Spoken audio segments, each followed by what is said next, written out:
I represent Austin, Texas, and I thank all those who are participating on behalf of working Americans all over this country. You know, there are so many people that wonder at this time of the year whether their vote will make a difference. This year it makes a gigantic difference to protect our freedoms and prevent another assault on this building and on our democracy. Today we're going to focus, though, on what a difference it makes for your pocketbook. This election will determine whether the Trump tax scam is expanded to force working families to bear an ever-increasing part of the burden of financing our national security and other vital needs, or whether the well-connected and the largest multinationals in the world will pay their fair share. And it's also about whether or not we will have the resources that are necessary to invest in Americans, to invest in our education system, our health care, in child care, in retirement security, which should be available to all Americans. What's been called the Super Bowl of taxes is coming up next year. Will we have the Trump tax scam extended, or will we stop it? And I have to tell you that the last time we had a Super Bowl, Trump won. The Trump Republican tax giveaway to the well-connected was rammed through this Congress before the truth about it could catch up with the lies. The lies could catch up with the truth. Disguised as a middle-class tax relief program, it rewarded multinational tax dodgers and those at the very top, and the Trump family personally did pretty well out of it. The bill opened up one new tax break after another for multinationals that outsource their jobs and offshore and hide their profits. In the first year after this Trump tax scam, the objective, independent Joint Committee on Taxation determined that the largest multinationals in this country were paying an average tax rate of 7.8%. What nurse, what firefighter, what teacher pays such a rate? None of them. And the largest American pharmaceutical companies, well, that wasn't good enough for them. Last year we've learned that as a group, they paid absolutely zero in federal corporation taxes. Nothing to pay for medical research, nothing to pay for our national security, and of course, these are the same companies that charge Americans the highest pharmaceutical prices in the world. Over 20 years ago, we were in a better position. Under President Clinton, we had a budget surplus. But what happened since then is that 2 rounds of Bush tax cuts and the Trump tax scam have added about $10 trillion to our national deficit. Now Trump and his Republican enablers would double down on that record. Trump, after all, is the self-proclaimed king of debt, the self-proclaimed clever genius.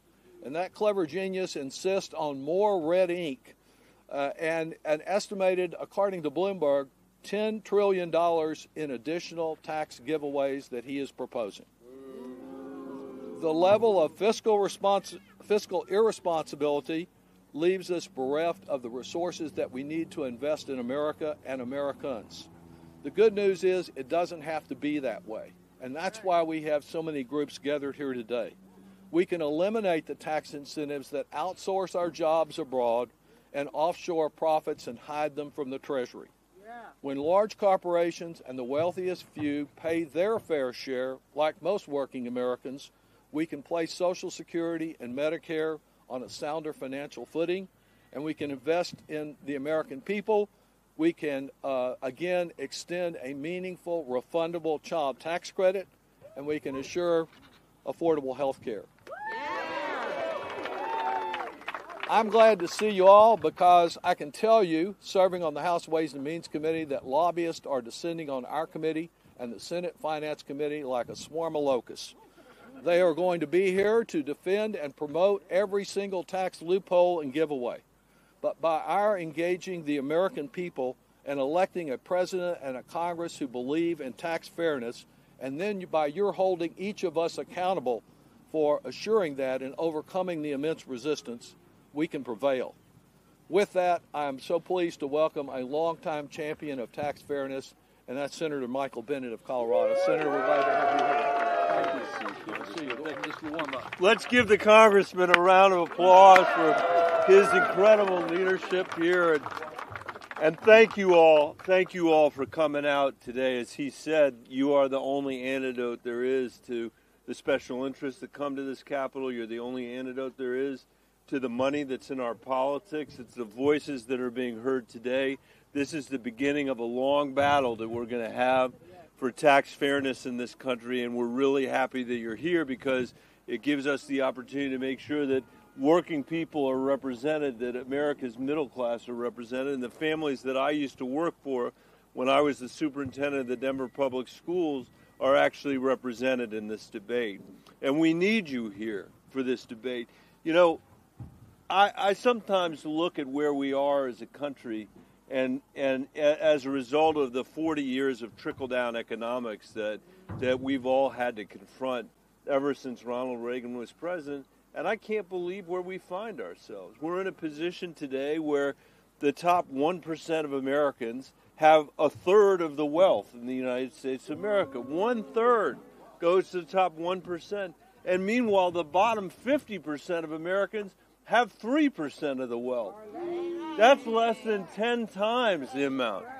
And it is hard when, you know, we are strongest as a country, when we've stood both for freedom and for opportunity, but it's becoming harder and harder and harder for people to climb up that economic ladder and for us to strengthen the middle class, which I don't know about you, but I think is the greatest innovation that our democracy has ever created, a strong American middle class, and that's what we are fighting for. Now, what is their plan? It's hard to believe, so just bear with me for a second on that, because I've only figured out recently how to describe it in a way that makes sense. Exactly, because it's such a senseless plan. It doesn't make any sense. Here's what they want to do. And by the way, the evidence of this is that they do it over and over and over again. It's nothing new since Ronald Reagan was president or since George Bush put his tax cuts in place and Donald Trump put his tax cuts in place. It is as if a mayor of any town in Colorado, Republican or Democrat, let's imagine a Republican town in Colorado, and the mayor went to his people and said, we have a plan to borrow more money than we have ever borrowed before in the history of our town. In Colorado, we'd say, we're worried about that. We like to pay for things. We want to know what you're borrowing all that money for. What are you borrowing it for? Are you borrowing it for our schools? No. Are you borrowing it for our healthcare system? Are you borrowing it for the mental health care that our children and our No, you're not doing it. Are you borrowing it to help us fix our water problem? Are you borrowing it to help us build roads and bridges? You're not. Shore up Social Security. What are you borrowing it to shore up Social Security so make sure people can retire with dignity? Are you borrowing it to increase the child tax credit so we can actually... You're not doing any of that stuff. What are you doing? Well, here's what we're doing. We are borrowing it, and we are going to give that money to the 2 richest blocks in our city, to the richest neighborhood in our city. And imagine that somehow it's going to trickle down to everybody else who lives in our town. That is senseless. But that is exactly what they're trying to do. And we're not letting it happen because somebody's going to have to pay that bill, and that somebody is our firefighters and our teachers and our police officers whose families are not going to benefit from those crazy tax cuts but are going to be stuck with the bill. It is insane, and we're not going to let it happen this year. And instead, we're going to fight for a child tax credit that's good for the middle class and cuts childhood poverty in America in half. We're going to fight for an earned income tax credit that goes in the pockets of working people, and a tax code that actually, instead of representing, you know, the generational wealth in the United States that's been accumulated since Reagan is president, the interests of working people. So I want to thank you all for being here. I appreciate your being here. Congresswoman Gwen, are you next? No. Yeah, she's next. Thank you, Senator. Yeah, come on up here. No. Congresswoman Gwen Moore.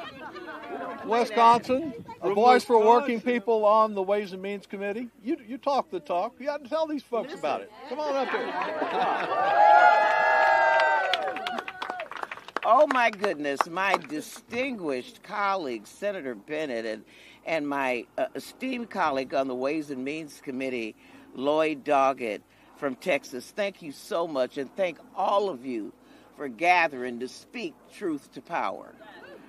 You know, I wanted to be on the tax committee because I wanted to be in the company of people like Kristen Cole from Fair Share America, and Becky Pringle from the NEA, and Heather Conroy from SEIU, Carolyn Martinez-Klaas, Asian Poof, the National Domestic Workers Alliance and Caring Across Generations, Diane and Michael Kilton, small business owners from Colorado, Stasha Rhodes, United for Democracy, David Koss, Americans for Tax Fairness, Lena Avalos, Arizona Center for Empowerment. I want to call those names because this is all of us coming together about the same issue. Let me say, I ran for Congress for one reason, and that was to be on the Ways and Means Committee. I came in almost 20 years ago, and they said, what committee do you want to be on? And I said, the Ways and Means Committee, because that was the committee that talked about taxes. That's the only place to talk about tax fairness. You know, I was not at the scene of the crime. I was not in the room when it happened. But if I'm wrong, Lloyd, tell me, if these people didn't pass a tax bill that gave $2 trillion immediately to corporations and rich people, created a big, wide tax loophole for real estate investors, not for homeless people or creating more housing or community, no, for real estate developers, and made temporary, itsy-bitsy pieces of taxes for regular people. That $2 trillion, 80% of it went to the richest people. And let me tell you, they said it was going to trickle down. And who did it trickle down to, y'all? The GDP didn't change. The GDP was 2.4, and it stayed 2.4. What they did it got tax cuts. People got an average, if you look at it, about $28 a piece versus the $1 trillion that was spent on tax, on shareholder buybacks. That money did not show up in increased wages. It didn't show up in increased housing. But let me tell you what we're going to do. Let me tell you what works. What works, did we or did we not give a corporate tax cut on top of that? 35% down to 21%. Companies were begging us to take it down to 28%. And the former president, Donald Trump, with no economic advisors or economic reasoning, took it to 21%, depriving us of the ability to fund basic services in government. To do things like replenish the child tax credit. And as my colleagues just told you, child poverty was like 8-9%. We were able to cut that by 40% with just the child tax credit. One of the things we were able to do is that we were able to enhance the earned income tax credit. Let me just tell you, the earned income tax, right, but let me tell you, arbitrary rules basically to keep working people from making money. We weren't given the earned income. We don't give the earned income tax credit to people with no kids. Why not? They're working. We don't want to give the earned income tax credit to somebody that's 23 years old or over 65 and they're working. So what happens when you're a 23-year-old without a baby and you're working 30 hours a week, making $10 an hour, right, your earned income tax credit, we're about to tax you into poverty, about to work you into poverty. And your refundable earned income tax credit, baby, gonna be $70. 70. Versus with the reforms we had in the American Rescue Plan, it would have been $980. That's a big difference. We are taxing people into poverty. We are more productive than we've ever been. People are working themselves into poverty, and we're taxing them into poverty. We need to increase the corporate tax up to 28%, which is fair. Is that fair? That's still a tax cut. No, it was at 35. We cut it. We cut it. That's fair. But we need to use the rest of that to work for our working families and for our children. The child tax credits, studies have shown what people did with the child tax credit. Guess what, y'all? They fed their babies. They gave them better quality food, better housing. This is what they did with the money. And maybe some of them who weren't as poor as some of the people at the lowest end of the spectrum, they bought those tennis shoes so that their son could participate in sports. Or rent that band instrument so their kids could play in the band. It was a recognition that it's work to take care of your children. It's work. So forgive me for going on and on and on. I'm so sorry. Like it is. Did you speak? I'm done. I'm going to call it Kristen. Thank you so much. How about that? Glenn Moore. So Kristen Kroll had, with Fair Share America, played a big role in getting us together. Kristen, tell us about what a fair share means. Yes. Thank you. Thank you, Congressman. Thank you very much. Good afternoon. My name is Kristen Kroll, and I'm the proud executive director of Fair Share America. Yeah. Our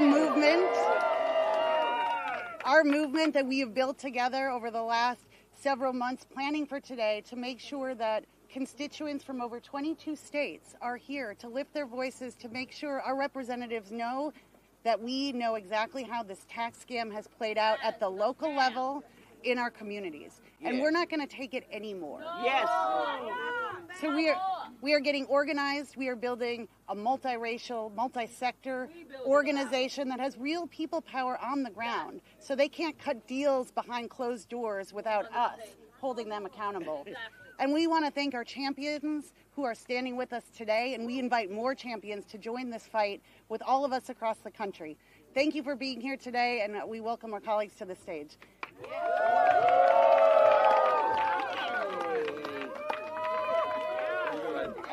Good to have you here. Thank you. Of course. Good afternoon. I am Becky Pringle. I taught middle school students the wonders. I know, right? Special place in heaven. The wonders of science for 31 years. I now have the honor and privilege of serving as the president of this nation's largest labor union, the National Education Association. I am so proud to be standing beside these strong champions for tax fairness. We, of course, already heard from Senator Bennett. We know that Senator Sanders is standing in solidarity with us. And, of course, Representative Doggett and our longtime friend, Representative Moore. You know, there are people who say, Becky, why is this an important issue for the NEA? Well, our 3 million members are part of the working class. So it's an important issue for our members, whether we're talking about teachers or custodians. It's an important issue for us. But it's important on another level for us, too. We know that our students cannot come to school ready to learn every day if they don't have a stable family that is able to take care of their children. And if we do not have tax fairness, then that can't be done. And then who is it that stands in those gaps when they cross the thresholds of our schoolhouses?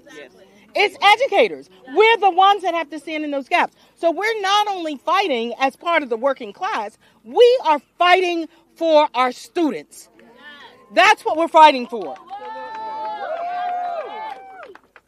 We know, it's no secret, you've heard it laid out, that the tax code has been deeply flawed for generations.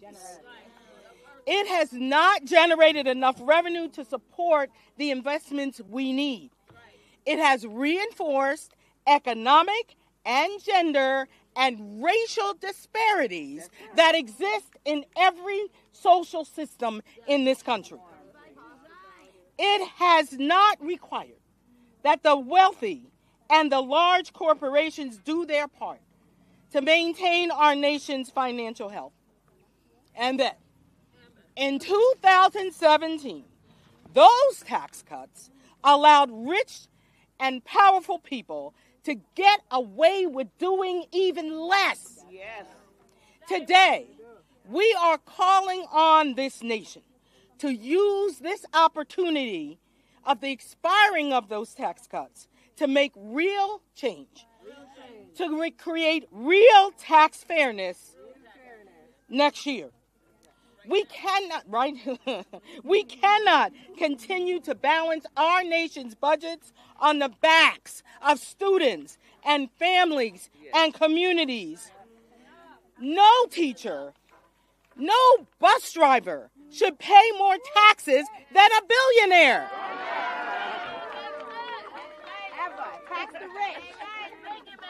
And I want to tell you, that's right. And I want to tell you something. Even they know it's not right. They know it's not right. We have to make it right. What's right is making sure that billionaires and giant corporations pay their fair share. And we need them to pay their fair share so that every school is funded, so that every community has the public services that help families move ahead. And guess what? We know how to do it. We actually know how to do it. We've already won historic pay raises for public school teachers in Arizona. Arizona, are you here? And in West Virginia. And the millionaires tax in Massachusetts. Thank you, Kristen, for your work on that, partnership on that. And even more revenue for public education and transportation than we ever imagined. Teachers and nurses and small business owners pay their fair share of taxes. They are doing it right. It's time for Congress to value this country's values around fairness and equity and justice. So I want you to know that these folks gathered here today are fully committed. Fully committed. We have people all over this country who have come together and they are embracing the words of Cesar Chavez. There's no turning back. Because ours is a revolution of the mind and of the heart. We will win. There's no turning back. There's no turning back. We are standing together right now to demand fair taxes. When? Let's get it done.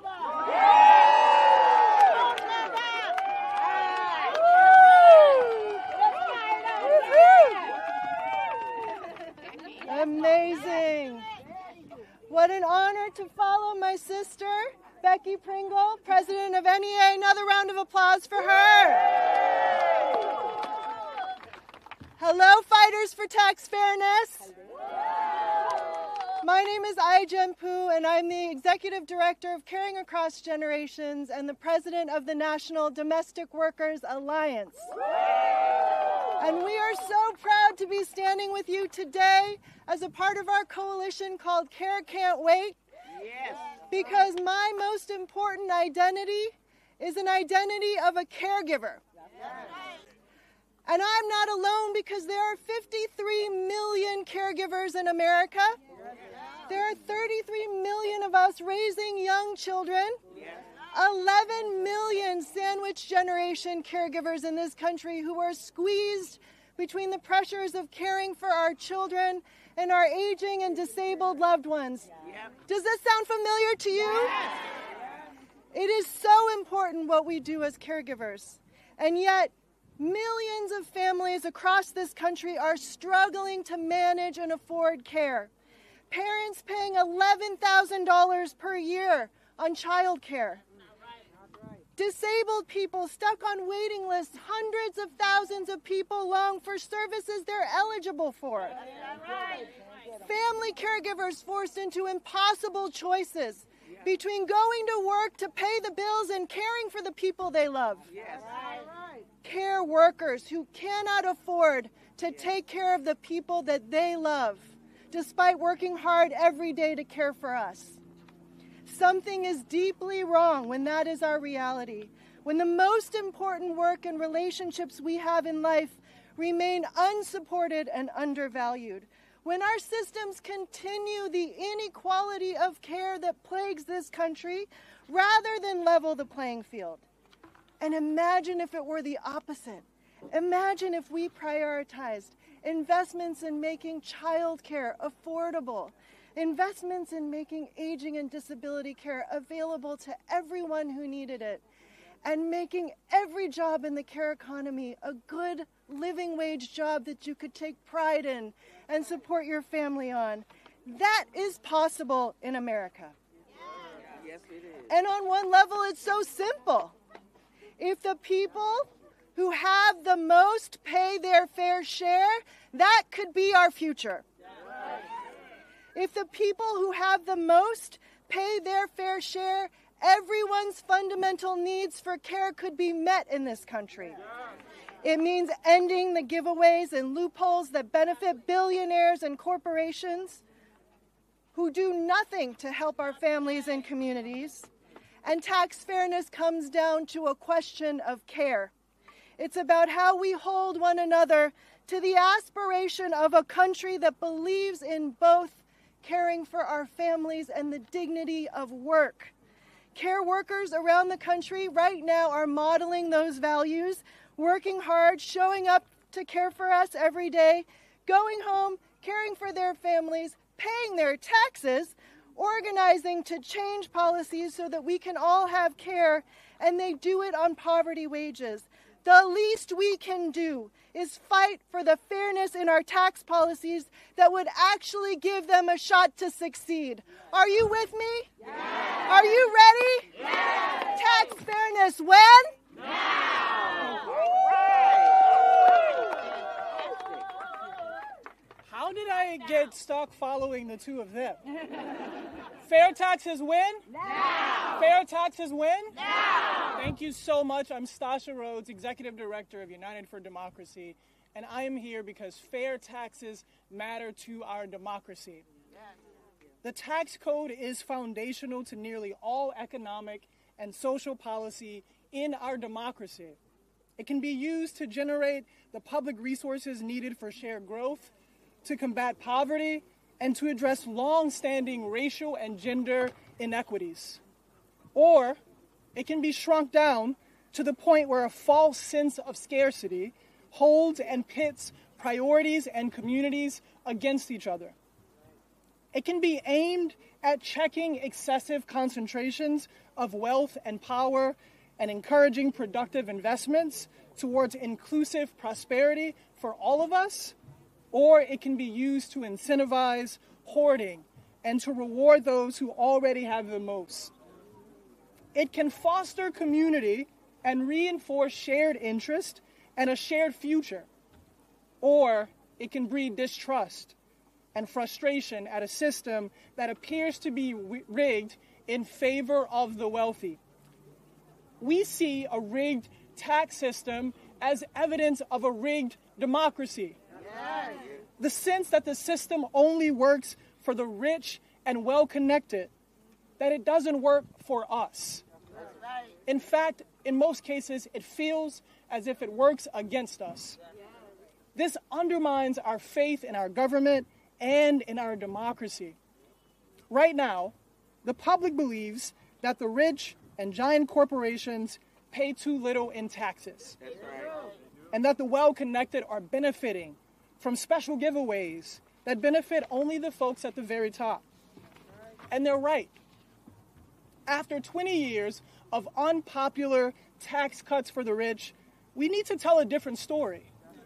That our government can and will make the rich and powerful pay their fair share. We can do that next year. We can do that now. Rebalancing the tax code in favor of regular people like you and me would be a decisive proof point that our democracy works and that we can join together to make our government benefit for all of us. Fair taxes win? Now. Thank you.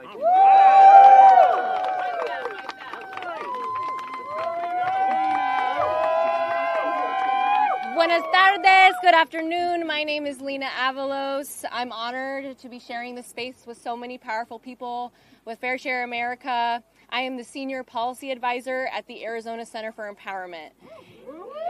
ACE represents thousands of members across the state and leads the People First Economy campaign for Arizona. Since 2010, we have been organizing with Arizona's working families, immigrant communities, and people of color to advance social, racial, and economic justice for all. As a result, Arizona's communities who have long been disenfranchised and disengaged from our political systems have achieved people-led state policy victories such as $225 million for affordable housing, $40 million, that's right, $40 million to fully fund higher education for low-income students, paid family leave for state employees, and more. I am here before you today, standing arm in arm with ACE's community organizing leaders who organize to make these victories happen, representing Arizonans from the heart of Central Phoenix to the south of Tucson to the border town of Douglas. Behind me stands Arnold, an Army veteran, born and raised in Tucson, who upon aging out of the labor force found his family living paycheck to paycheck, despite working all of his life.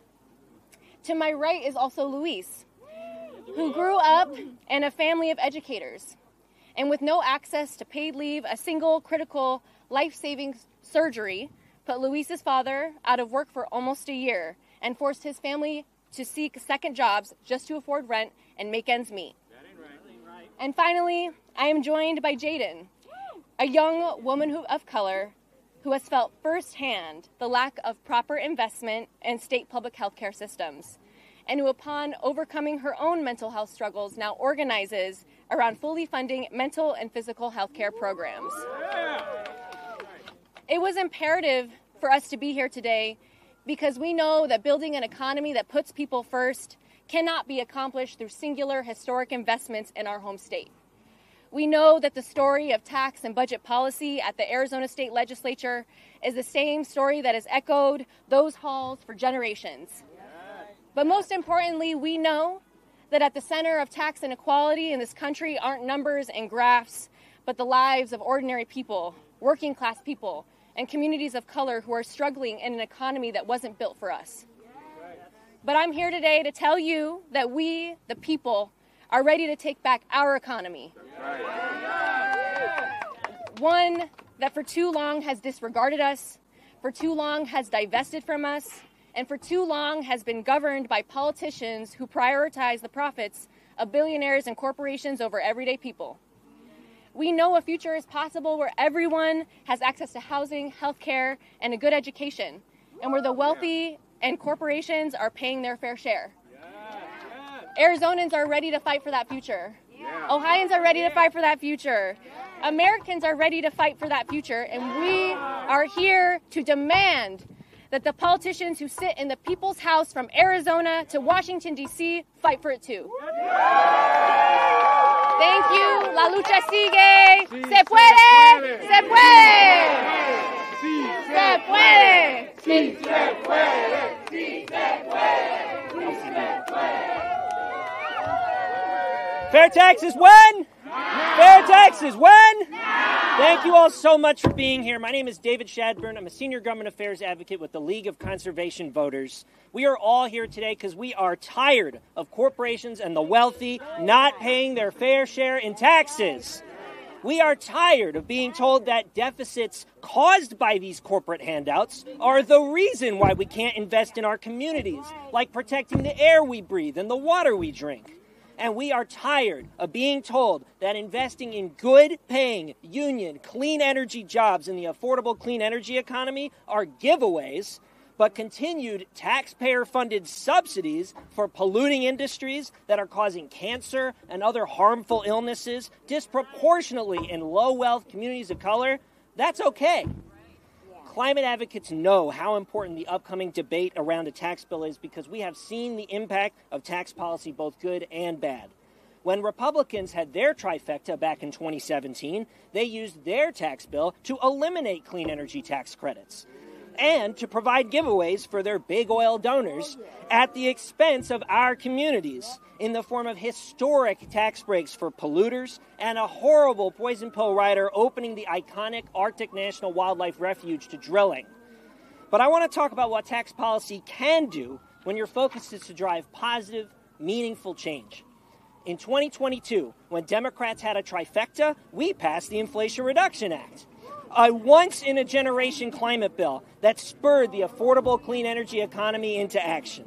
Tax credits for wind and solar, electric vehicles, which were gutted in the 2017 GOP tax scam, are now deploying these critical clean energy technologies while creating good-paying union jobs right here in the U.S. and all while fighting the climate crisis. And let's be clear, any effort to repeal the Inflation Reduction Act, as House Republicans have attempted in part at least 51 times this Congress, is completely unacceptable.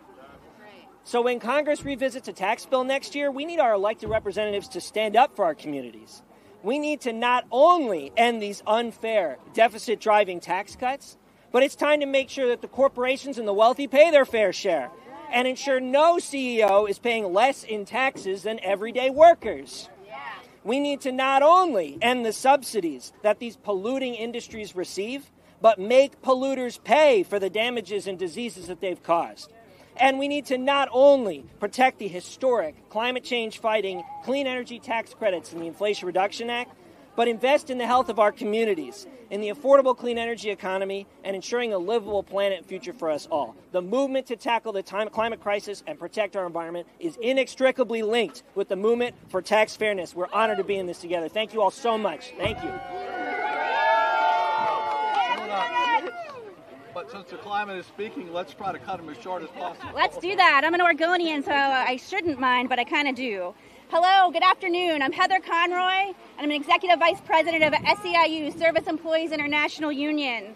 Our union of nearly 2 million workers is a multiracial, multi-generational union. A majority of our members are women, and predominantly women of color and immigrants. From janitors and airport workers, to hospital and nursing home workers, to state and municipal workers, to caregivers. We are the service and care workers who are the social infrastructure of this country. And at our union, our mission is clear. We are going to end poverty wage work. And our strategy is simple. It's unions for all. We are committed to ensuring that every single worker, not just some of us, has a right to join a union and a fair shot to get ahead. No matter where we come from, the color of our skin, we share the same basic aspirations of a good life, to do right by our kids and to have good places to live. We understand that we depend on each other, and that's what our tax system is all about. And we know that the current tax system, frankly, the tax system in this country for many, many years was designed to drive inequality. It was designed to hold us back. It was not designed to help us all get ahead. We believe that there's another way, and that's why we are proud to stand with Americans for Tax Fairness in this storm to demand that Congress take the opportunity that they are going to have in next year to be able to roll back the wrong that happened in 2017. Congress has the opportunity to do something about this injustice. And we are proud to stand with all of you in this pouring down rain to make sure that it happens. And I am cutting it short. The short version. The short version, yeah. From Colorado. 45 version. Yes, I know. Thank you all for being here. We're going to present something about small businesses, make it a little more personal for us and for others in small businesses. I'm Diane. And I'm Michael. We've owned a small video production company in western Colorado for 20 years. Like many small business owners, we've poured our hearts and souls and savings into this business.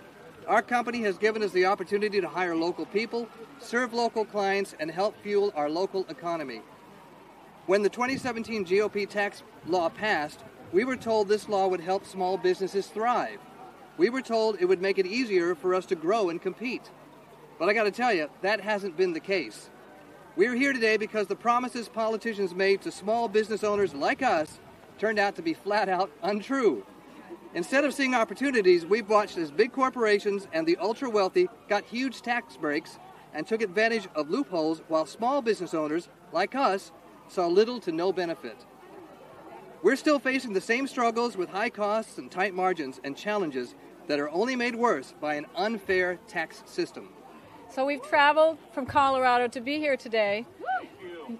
Not only has our representative, Lauren Boebert, all but abandoned her role, in fact, literally abandoning it by moving away from our district because she thought she would lose.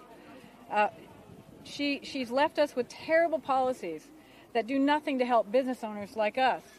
It's time for Congress to stop giving handouts to the wealthiest Americans and corporations who don't need them. Small businesses like ours are the backbone of Colorado's economy, and we deserve a tax system that actually works for us.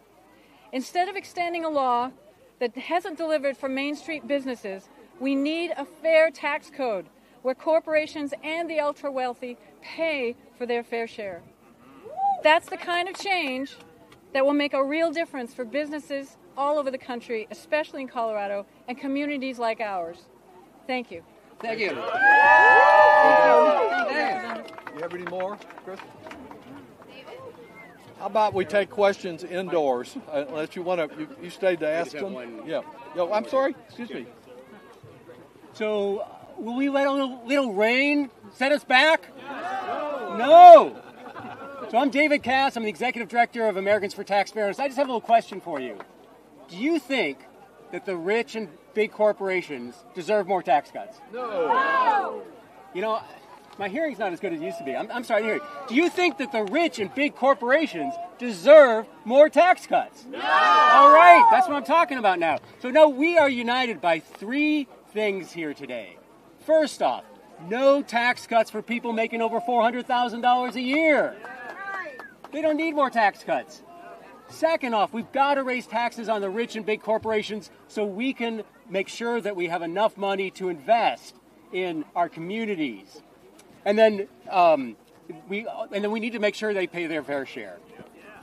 So if we want to advance equity, if we want to build an economy that works for everybody, the wealthy and well-connected have to pay their fair share. So if we pass the Biden-Harris billionaire minimum income tax, if we raise taxes on the big corporations, we can invest in the care economy. We can expand the child tax credit. We can make sure that we expand health care.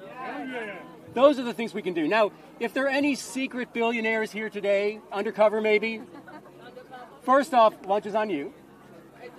But second, look, this is not punishment. This is just patriotism. We are asking you to pay your fair share, just like millions of Americans do. The American people are on our side. Tax fairness now. Thank you very much. Thank you all very much for coming. You've got a question? No. How to get out of the rain? Back in 2017, there were about 4,000 tax lobbyists up there. Normally, there's only 2,000. You're already seeing some there, but what do you think the split split is between the people who want to extend the 2017 bill and the people who want to roll back. Well, so many of the people who call for tax fairness, like those that are here today, are out at home working, just trying to make ends meet. And those who can afford a limousine lobbyist are here and outnumber the members of Congress. I mean, just the pharmaceutical industry has more lobbyists than members of the House and Senate. So it's an unfair fight that produces an unfair tax system, and that's why we need to engage at the local level. And every one of the people that is here, I hope, are going back to their district and asking, if my representative is not for tax fairness, how can I get a new one in November? And that's what we need. That's right. Aren't they doing more than go back to the district? Aren't they in this kind of a lobbying trip? They're going to visit around here today, and we'll get a good chance to find out again if their member is in favor of tax fairness and not extending the Trump tax cuts. I just wondered if the groups have any idea how many members they're lobbying altogether. Some of them may want to comment. Do you want to comment for Fair Share? Yeah. We'll get some information. Yes, sir. Sure. If Republicans are in control of the Senate next year, it sounds like they're going to be opposed to raising the corporate tax rate. If that's the case, what are your options as Democrats for making a deal here at all? Is it worth letting the cuts expire at that point? Well, yes, that's one advantage that we have is that the Trump tax cuts, most of them will expire if we do nothing. This Congress has demonstrated it has great expertise in doing nothing. And so that is a leverage point. But yes, if we have a Republican Senate, they will be pushing for every tax break they can. It is so ironic that corporations that told us, please lower the tax rate to 28%, and then were given 21%, are now telling us if we go to 28, that there'll be a disaster. And of course, Donald Trump is pushing for lowering it to 15. So yes, that's why the lobbying today is important. The presence today is important, but the most important presence is back in the districts to try to get us a House and a Senate that really believe in tax fairness and not just continuing to be servants for the multinational corporations and the well-connected. Absolutely. Thank you. Yeah. Is there agreement on what you want to roll back? Because I'm pretty sure you want to keep the 12%, the 50% brackets, and the lower brackets. I'm sure we will spend endless hours looking at every point in there to see if there are any that should be preserved for tax simplification. But on the whole, where the cost has been for these giveaways to these multinational corporations and the rates at the top. And if we can close those, we can provide more equity for the middle class, for the working people in this country. I saw a sign. Does that include on the pass-through? Well, I think we have to take a look at that. As one of our last speakers in the heavy rain, small business got shortchanged, and many of those through the pass-through pretend to be small businesses, but they're boutique law firms and lobby firms and the like that are taking advantage of that. So we need to look closely at the pass-through. It's been very expensive. Preserve it for genuine small business and close it for some of those that are avoiding. Okay, thank you all for being here through all climate, and together we can get this done, but let's go home and send a report. Good Congress up here. Thank you all.